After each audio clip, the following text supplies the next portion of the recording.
Capítulo 6. À chegada da irmã, que vinha às vezes passar uns dias com ela, Ana punha de lado sua timidez e sentia-se como que reanimada. Não sabia se era para dar a Albertina a impressão falsa de felicidade ou se ficava realmente contente por tê-la consigo, como na infância. Eram tão diferentes, afinal. Albertina, casada cedo com o primo Adolfo, tivera uma vida sempre tranquila. Seus filhos agora estavam moços e ela só tinha uma preocupação. Queria que seguissem a mesma educação rígida que ela tivera, que em parte conseguiu. Uma vez a sós com Ana, punha-se a falar do marido, dos filhos, as atividades de um, os estudos de outro. Para qualquer outra pessoa, talvez fosse insípido aquele seu ar maternal, de quem está constantemente preocupado com os seus, mas para Ana era um prazer tê-la ali por uns dias. De cabelos cortados e meio grisalhos, a cabeça de Albertina parecia redonda, os olhos também redondos e escuros, as feições cheias, o corpo vigoroso e alto.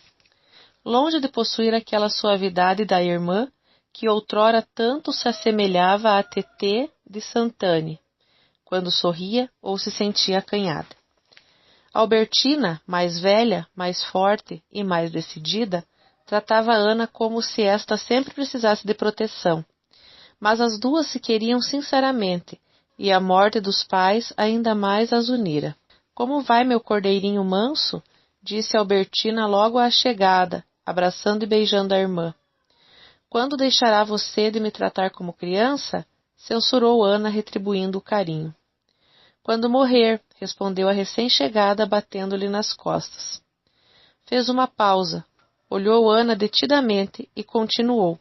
"Você está pálida, Anete. O que há?" Acompanhando Albertina pela escada, levando-lhe o casaco e a valise, Ana respondeu. "Você sempre a ver fantasmas em pleno dia. Eu estou muito bem." "Não, está mais magra", continuou a outra, parando num degrau. "Será que você se preocupa com regimes para adelgaçar?" Subiu, parou no outro degrau e continuou. "Tenho uma massagista que só fala assim, adelgaçar. Acha mais elegante, com certeza." "Mais snob também", prosseguiu a recém-chegada, alcançando finalmente o patamar superior. "Onde está Lisa, o cérebro e o coração desta casa?"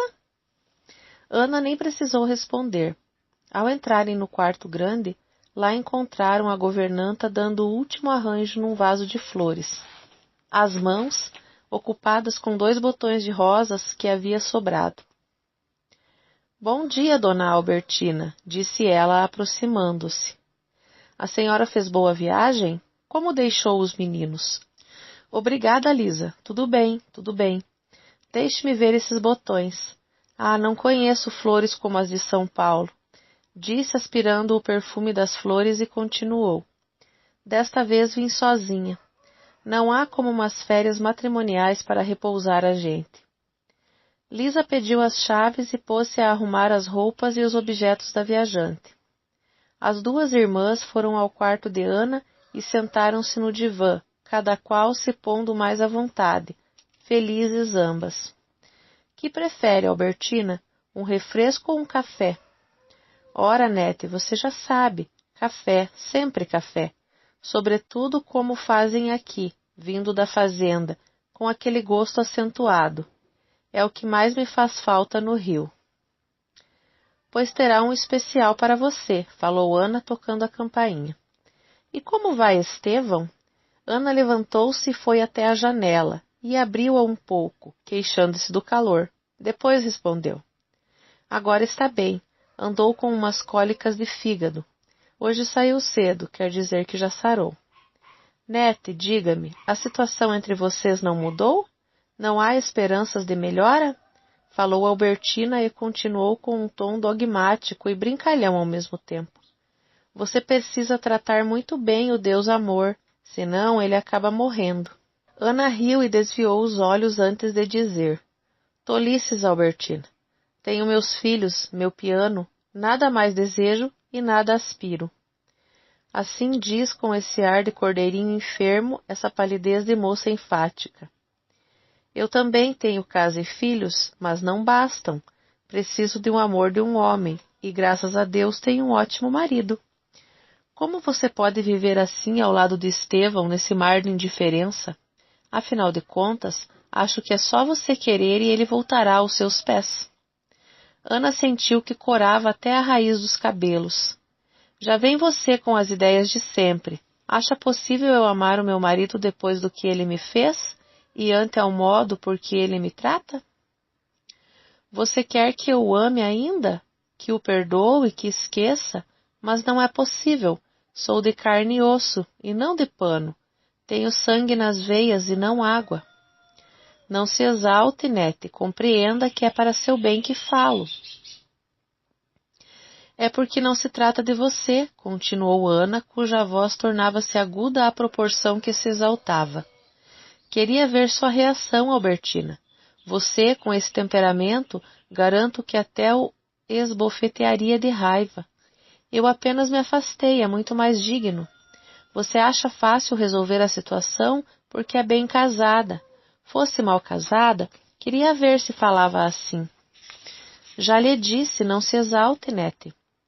Somos de uma raça de gente que nunca se exalta. O melhor que você poderia fazer seria perdoar Estevão, procurar uma reconciliação e esquecer o passado. Você me disse que ele tem outra mulher por aí. Não me espanto. Você não cumpre seu papel principal, seu dever de esposa. Além disso, todos os homens fazem isso, mas dia menos dia. São polígamos. Não sei se por natureza ou educação, ou vaidade, sei lá. Ana olhou-a demoradamente. Se você soubesse de uma infidelidade de Adolfo, saberia perdoá-lo? Naturalmente, sentiria, mas perdoaria. A questão é que não sinto mais amor algum por Estevão. Ele destruiu tudo.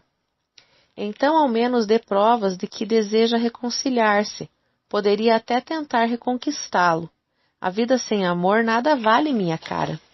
A vida sem amor nada vale, está certo. Mas se eu já não encontro amor aqui, o buscarei lá fora. Albertina atalhou zangada. Não diga tamanha asneira, Nete.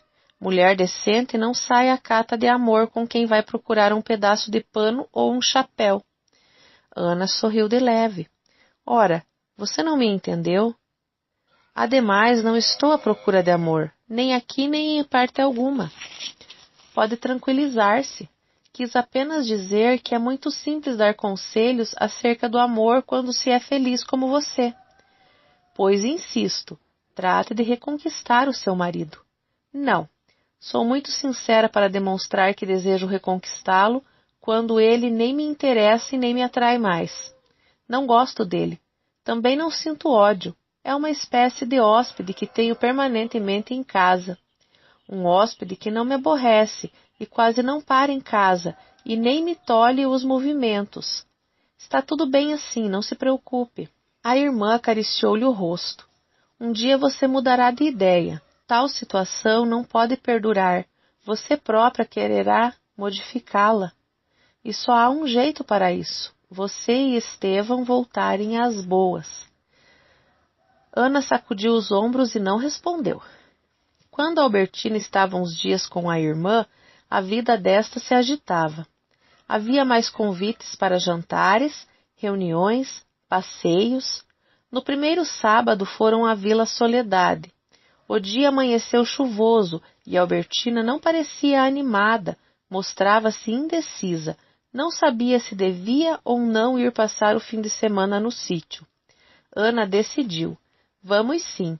Lá sempre há sol e eu preciso nadar um pouco. Você não me achou pálida e linfática? Desta vez havia menos gente. Soledade e Arnaldo receberam Albertina com exclamações jubilosas. Que surpresa agradável, disse um. Que prazer, Albertina. É tão raro vê-la aqui, juntou a outra. Não esperam mais alguma pessoa? Perguntou Ana sôfrega. Soledade respondeu quando as acompanhava ao interior da casa. Talvez apareçam mais algumas pessoas que não deram certeza.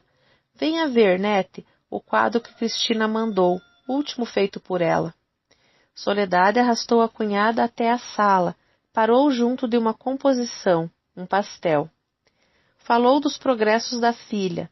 Contou a Albertina que Cristina era uma revelação, tinha um futuro espantoso, uma artista nata. E Andréia? Perguntou Albertina. Oh, também tem muito talento, mas esta deu para escrever, é poetisa. Albertina felicitou-a. Ana achou frio o tom das palavras da irmã, formal. De repente Arnaldo apareceu perguntando a Soledade se Otávio viria ou não. Soledade não sabia, ele não telefonara, talvez ainda aparecesse. Depois voltou a falar das filhas, as viagens que faziam, a bondade da tia Hortência que as acompanhava ali e aqui. Ah, é verdade, falou Ana num entusiasmo repentino. Glória e Didi virão? Não, gritou Soledade já do outro lado do terraço. Glória telefonou que hoje à noite elas vão sair com uns norte-americanos muito simpáticos. Parece que dessa missão que chegou há dias.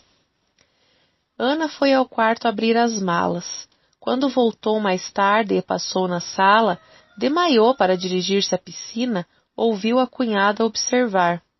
Neta e nem parece mãe de 2 filhos grandes. Tem um corpo de mocinha. Não soube dizer se o elogio a agradava ou não. Corpo de mocinha. Era certo, mas que felicidade lhe adivinha disso? Nada, apenas o vazio, a angústia e a solidão.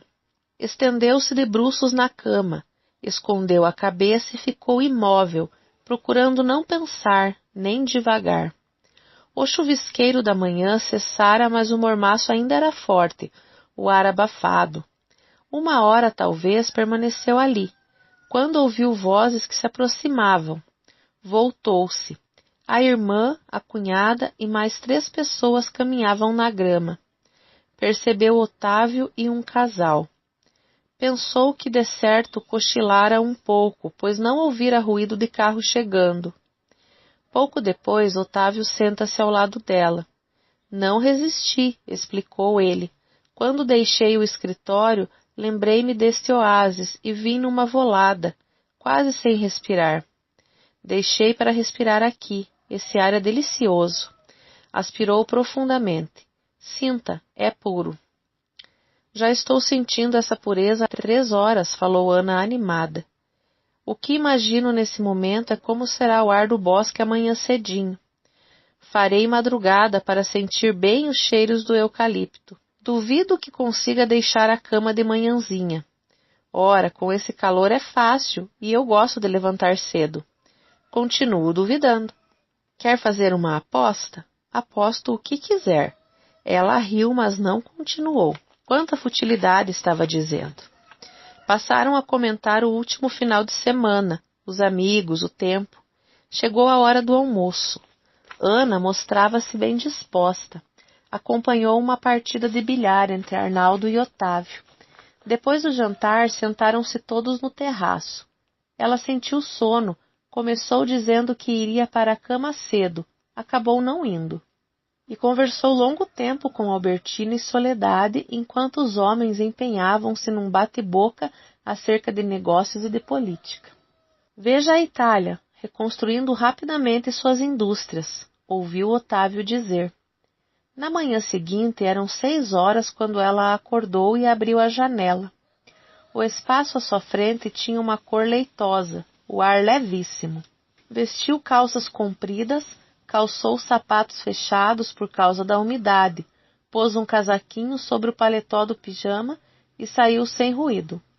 O bosque era à direita da casa, e àquela hora ali não havia movimento algum, os criados ainda estavam dormindo. Caminhou com passo firme, como se alguém a esperasse. Sentia-se bem, o corpo ágil, disposto a grandes caminhadas. Atravessou a ponte sobre o lago e lentamente foi subindo a encosta que levava ao bosque. Pensou repentinamente. Afinal, que faço aqui sozinha a esta hora? Quero ganhar uma aposta? Que tolice, não há aposta. Otávio não levou a conversa a sério. Ouviu ruflar de asas à sua passagem. Julgou entrever um vulto atrás das árvores. Não havia vulto algum. Mais adiante teve a mesma impressão, como se alguém se adiantasse sempre à sua caminhada. Ilusão, ali nada havia. Parou mais uma vez, respirou profundamente o ar embalsamado. Vislumbrou uma multidão de troncos à sua frente, à direita, à esquerda. Cresciam e se multiplicavam, escuros de umidade, os galhos gotejantes de limo aveludado enfeitando as cascas carregadas. Um bosque respeitável aquele.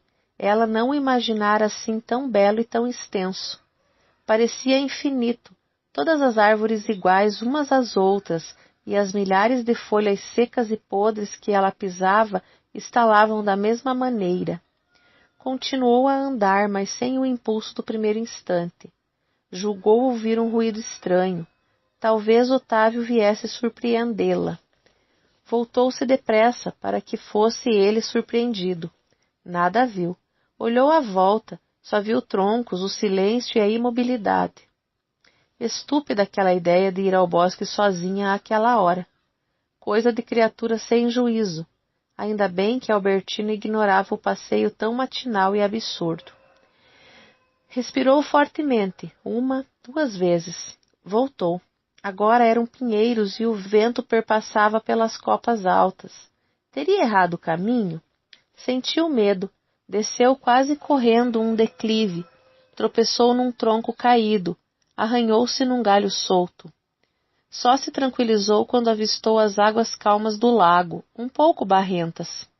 Um ganso esticou o pescoço e deu um grito estridente. Outros gansos o imitaram. Ela riu.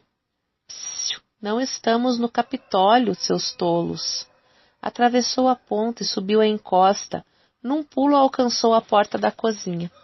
Bom dia, Geralda, disse animada a cozinheira. A senhora levantou cedo. Foi passear no bosque?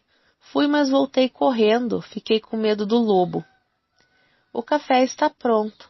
Vou dormir outra vez. O café fica para depois. Deixou os sapatos úmidos na cozinha e foi para seu quarto, na ponta dos pés. Ninguém a vira sair de madrugada. Acordou às 11, com o ruído das buzinas, vozes, risos. Chegando ao jardim, viu Glória, Didi e 2 estrangeiros, os norte-americanos com os quais havia saído na véspera. O sol muito quente convidou-os a permanecerem na parte mais sombria do jardim. Depois os grupos se dispersaram e os recém-chegados atiraram-se logo na piscina. Essa é a tal moça que vive casando e descasando? Perguntou Albertina a Ana, falando de Didi. É essa sim, bonita, não acha? Não é feia, mas não compreendo como Soledade mantém certas amizades. Essa não se recomenda. Ana não pôde deixar de dizer amuada. Ora, Albertina, que ideia! Se nos afastarmos de todos os que se desquitam e casam de novo, não haverá mais amizade. Pois olhe, se você tivesse uma amiga assim, eu nunca a aceitaria, haveria de afastá-la. Ainda bem que essa Didi não é sua íntima. Lembre-se, Ana, diga-me com quem andas e eu dir-te-ei quem és. Não há o ditado tão verdadeiro. Os homens nem a levam a sério. Veja como o Dr. Otávio brinca com ela. Esse homem também é desquitado, não é? É, fez Ana querendo pôr um termo à conversa. Então, os dois devem combinar muito bem.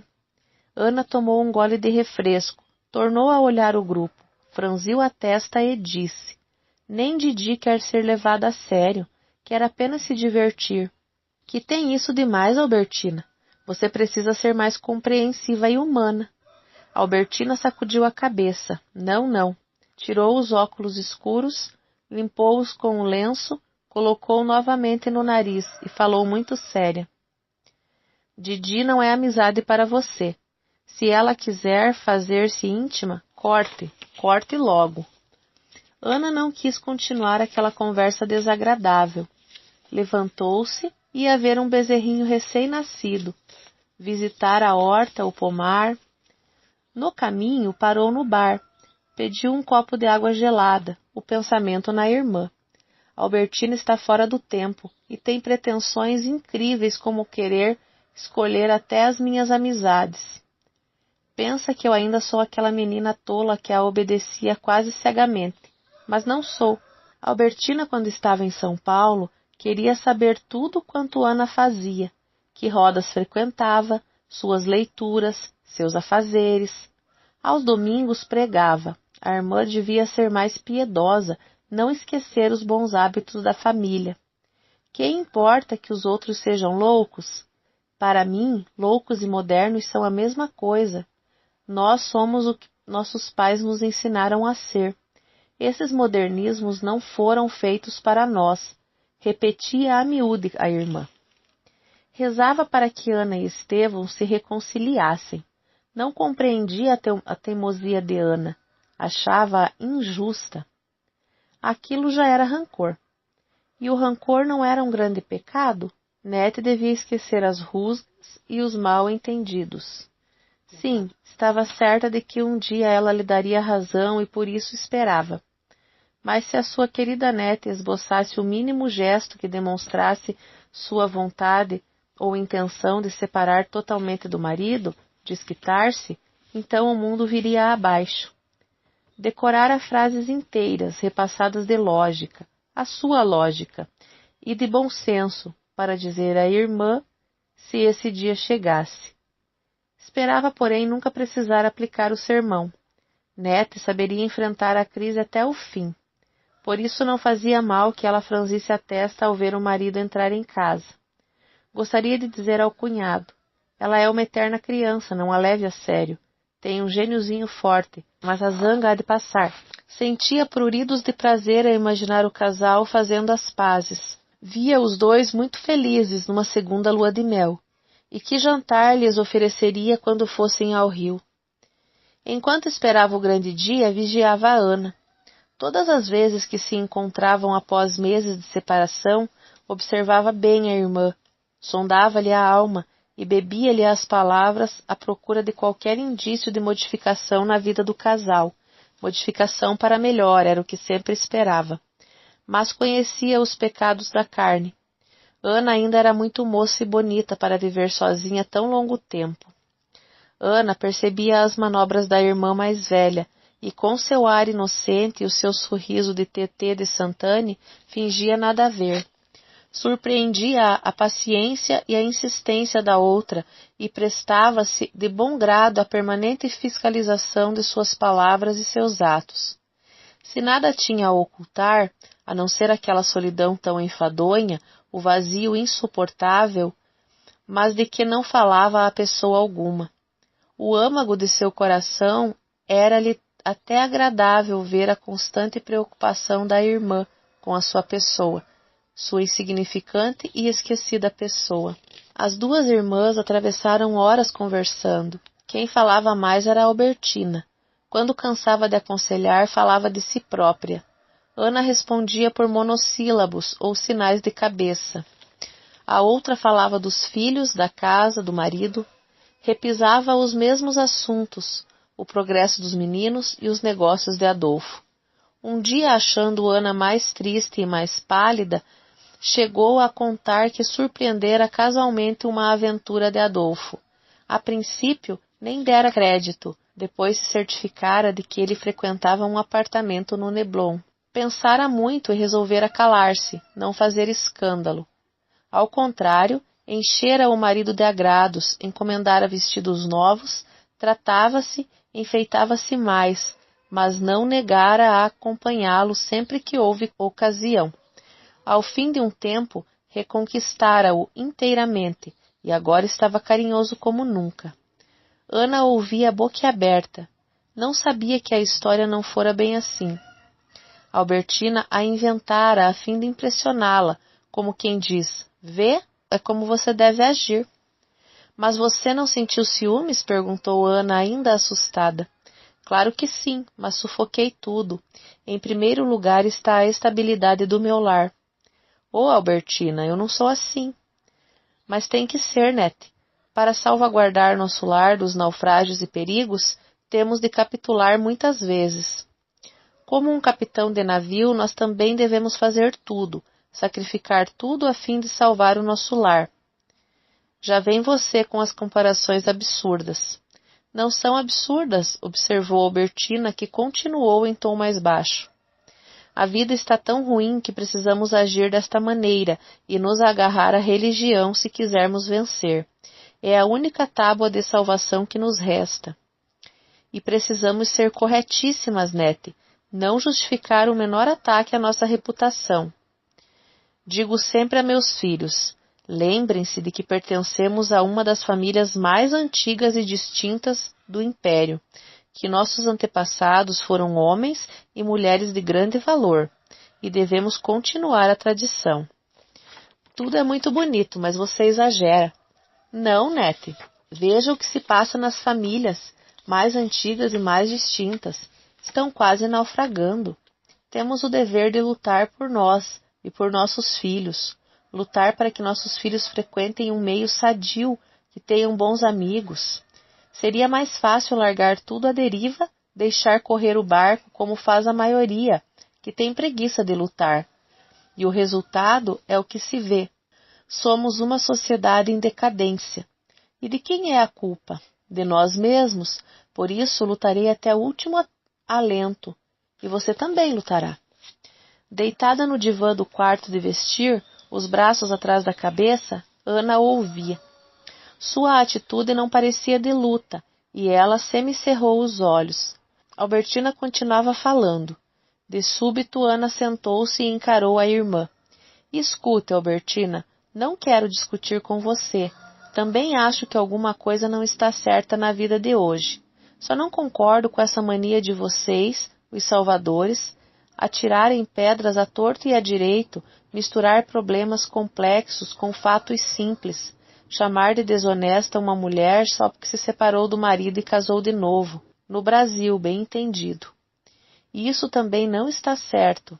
Diga-me, suponhamos uma mulher que foi mal casada, desquita-se e casa de novo, é tranquila, espalha felicidade à sua volta, generosa, boa, criativa, incapaz de prejudicar o próximo.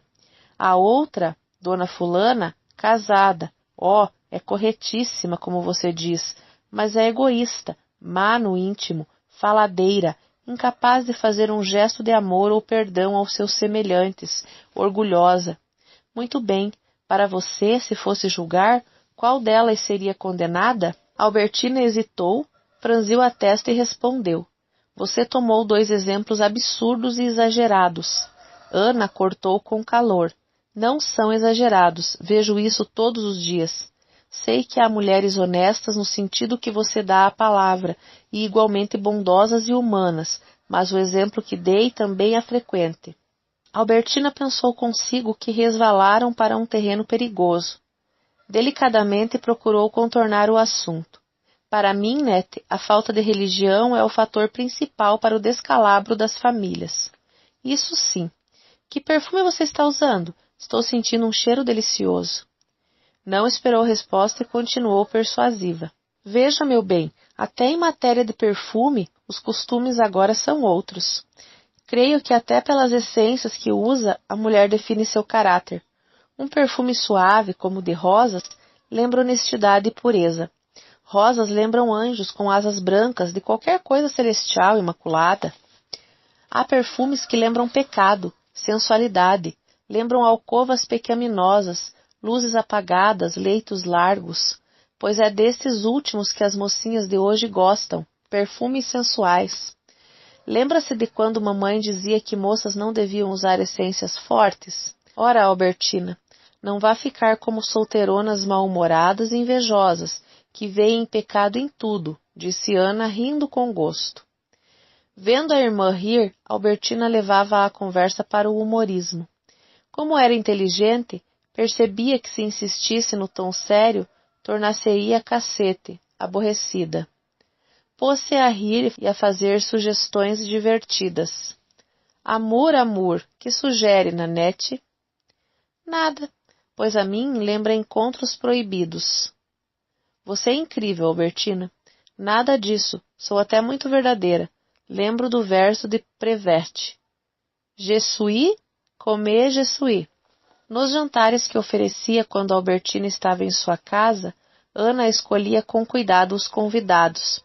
pessoas que conversavam de assuntos banais, os temas frequentes nas conversas diárias. Um filme famoso, casamento de fulano, o último negócio realizado por cicrano, ou figuras ilustres que tratavam de assuntos edificantes. Se por acaso dos convivas deixava escapar uma coisa menos séria, ainda que o fizesse a meias palavras, Albertina dirigia-lhe olhares reprovadores. Numa dessas reuniões, um professor de renome contou que estava a dissertar uma vez a respeito de Sócrates para uma classe de 20 e tantos rapazes e moças, explicando a filosofia da bondade, da humanidade e do amor, dissera: não vemos a bondade, mas a praticamos, não é verdade? Um dos rapazes aparteou imediatamente. Assim como praticamos o amor, professor. Isso dito com malícia era imperdoável numa sala de aula, concluiu ele, vermelho de cólera, só de recordar a passagem. Albertina observou igualmente rubra e colérica. Imagine-se no meu tempo, de moça, diziam uma coisa dessas. Oh, deveria dar-se castigos bem severos a tais alunos. O professor continuou. Minha sobrinha contou-me que perguntou distraidamente a uma colega se o professor de física apertava muito na matéria. Sabem o que a outra respondeu? Isso. Se aperta? Aperta muito e com força. Vejam como anda essa mocidade. Alguns riram discretamente. Albertina conservou-se carrancuda, remoendo aquelas impropriedades. Não sabia por que o mundo estava pior dia a dia. Começou a vituperar contra os casaizinhos que encontrava abraçados pelas ruas, ou em cochichos dos cinemas. Uma vergonha. Pois se um desses pares fora surpreendido no adro de uma igreja, imaginem, atrás de uma coluna, sim senhores. Se eu fosse Deus, faria os paralíticos no mesmo lugar, rematou, por castigo. Onde se viu tamanha irreverência, falta de respeito? Um homem e uma mulher aos abraços numa igreja. Tenho pena deles, falou Ana devagar. De certo não tinham outro lugar para conversar. Nete, por favor, retrucou Albertina furiosa. Quer dizer que você concorda? Ah, se eu fosse Deus. O professor fez um meneio com a cabeça. Pensaria também no castigo a infligir ao par irreverente? Ana olhou-o de soslaio. Viu-o cortar o assado delicadamente. Delicadamente levar um pedaço à boca e mastigar. Seria capaz de uma maldade aquele homem de gestos tão finos? Quem poderia saber? E o que dizer do professor a respeito desses desquites de hoje? Perguntou Albertina a fim de prosseguir no julgamento dos costumes. Uma coisa monstruosa e horrível, falou o professor delicado. E novos casamentos no Uruguai, no México, não sei mais aonde. Não há definição para essa desordem que nos leva ao caos. Triunfante, Albertina voltou-se para a irmã. Não sei se você tem amigas desquitadas, Anete. Eu não tenho. Isso é, se uma amiga minha desquitar-se, não romperei com ela.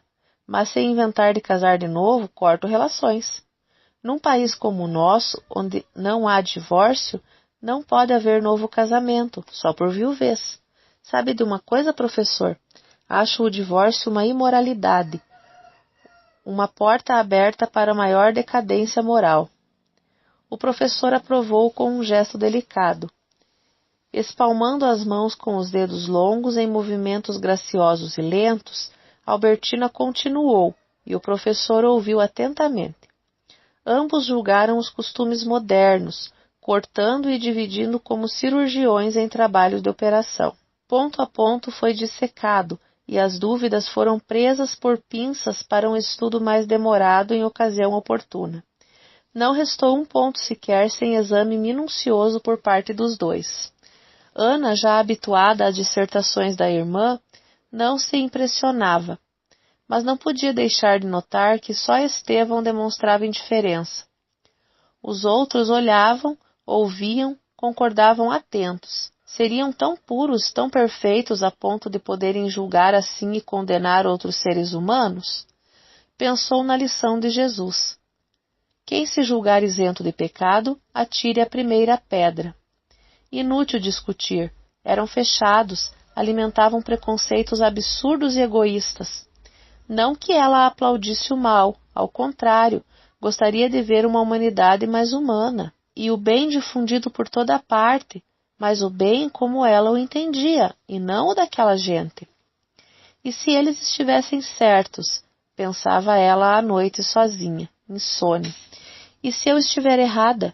Se for mesmo preciso delimitar assim as ações humanas, sem olhar o fundo, sem procurar justificar? No largo leito de casal, sem dormir, Ana rememorava as palavras sempre sensatas da irmã. Sabe, Anete, o que faz a corrupção da sociedade? É afrouxar os laços da moral. A queda da moral é a queda de todos os princípios bons, latentes de uma criatura. Toda a gente está sujeita a esses conflitos antagônicos. O bem e o mal, o certo e o errado, a razão e o coração, o espírito e a carne. Eu comparo a falta de moral a um tóxico. Você começa a tomá-lo por brincadeira, depois não pode mais prescindir nele. Não é mesmo? O mundo como está, a luta tem que ser cada vez mais renhida, Anete. É preciso lutar. No dia seguinte acompanhou Albertina ao aeroporto. Ao despedir-se da irmã, deu-lhe um beijo carinhoso. Ah, se pudessem voltar ao tempo de meninas, quando ela se punha à espreita para ouvi-la tomando suas lições de história e geografia. Afinal, era sua única irmã, severa, intransigente, mas só dali ainda podia receber carinho e afeto. Não sei como Soledade pode ser tão liberal, falou Albertina enquanto esperava o avião. Ela recebe qualquer pessoa. E Glória, com aquela Didi para baixo e para cima. Estão afrouxando demasiadamente os laços que falei a você. Fez uma pausa e concluiu um tom que não deixava dúvidas acerca de seu modo de julgar as cunhadas da irmã. Nete, você deve evitar esses fins de semana na vila. É tal o tóxico que sempre falo, a princípio por brincadeira. Depois... O alto-falante chamou os passageiros do avião em que ela viajaria. A casa de Ana retornara ao ritmo habitual. Os filhos indo e vindo do colégio, as lições particulares, os convites que o casal recebia, os poucos que retribuía, a ausência cada vez mais frequente de Estevão. Ana ia aos concertos, conferências, saía às vezes à tarde com uma amiga.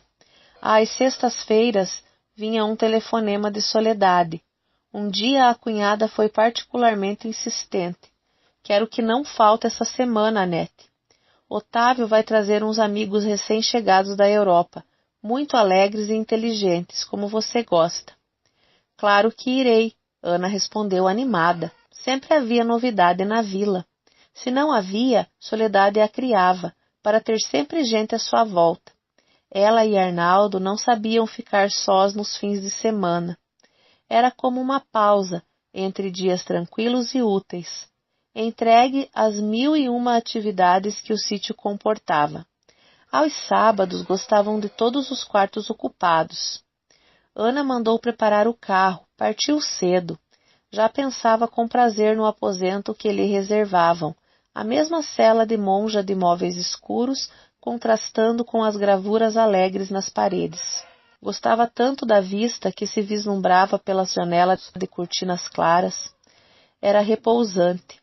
Até sentada no leito, um livro esquecido entre as mãos, ela passava horas admirando a paisagem que se desdobrava em verdes e sépias que terminavam longe no horizonte.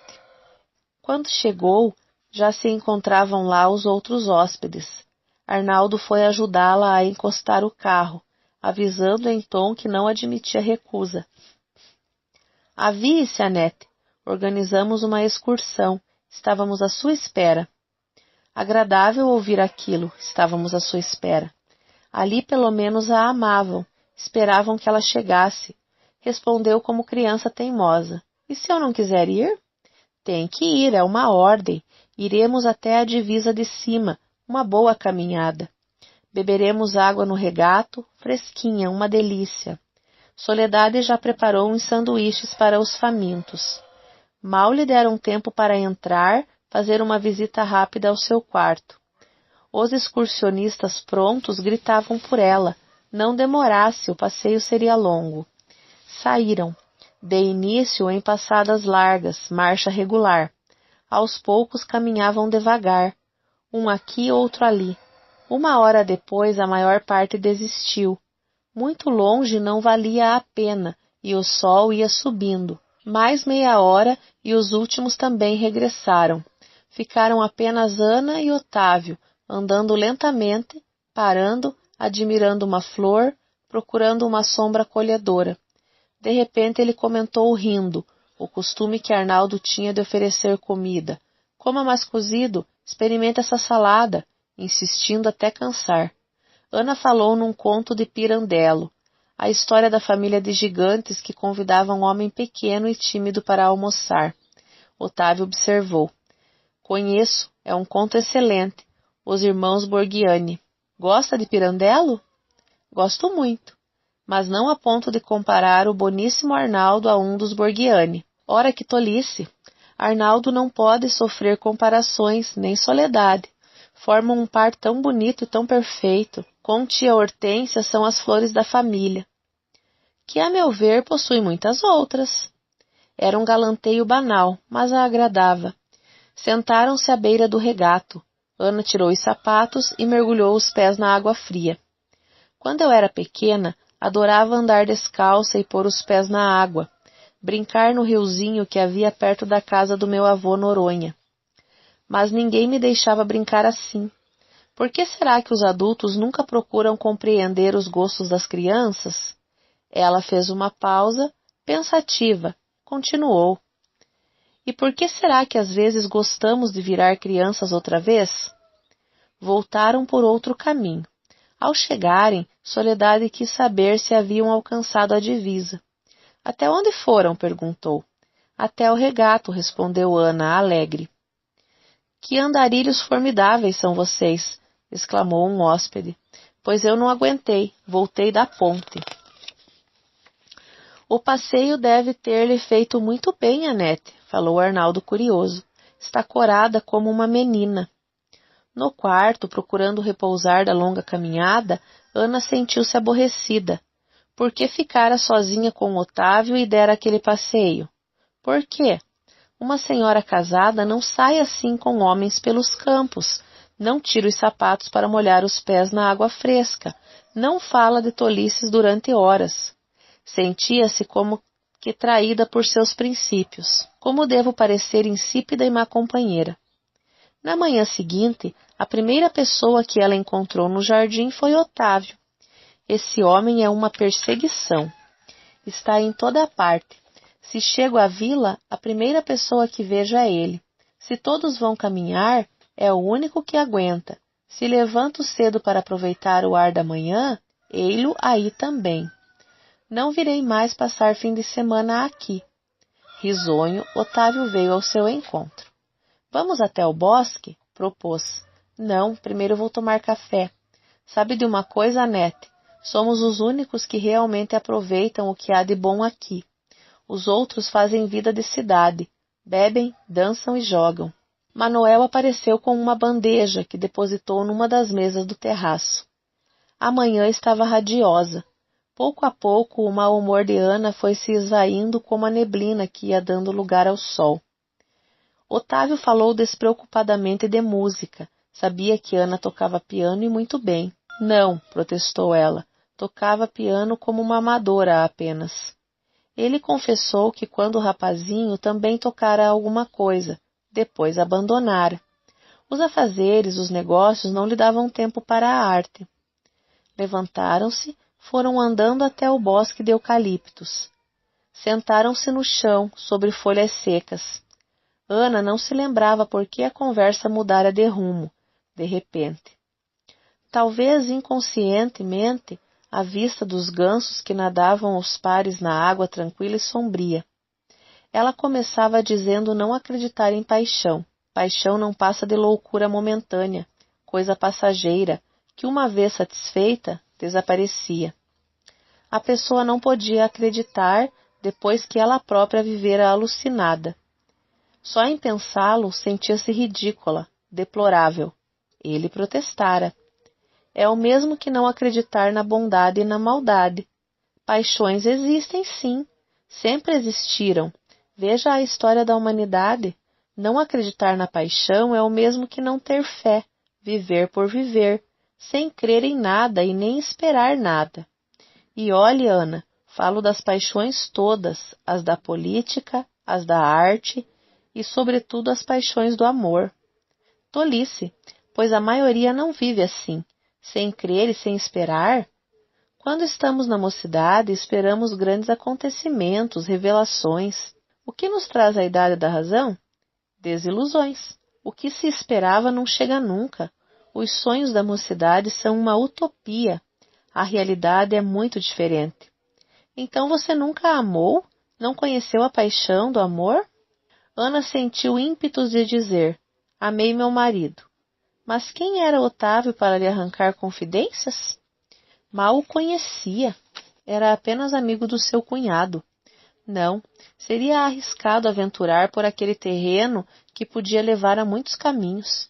Com um ar displicente, olhou o lago e disse: só existe um amor, o de mãe.